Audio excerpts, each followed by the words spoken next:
for i går. Selv tak, det var rigtig hyggeligt. Dan, har jeg glemt min telefon her? Det har du, den lå nede på badebroen. Yes. Tak.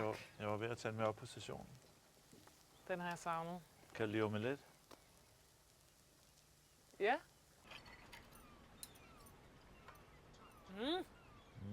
Du kunne være blevet kok, så må du jo.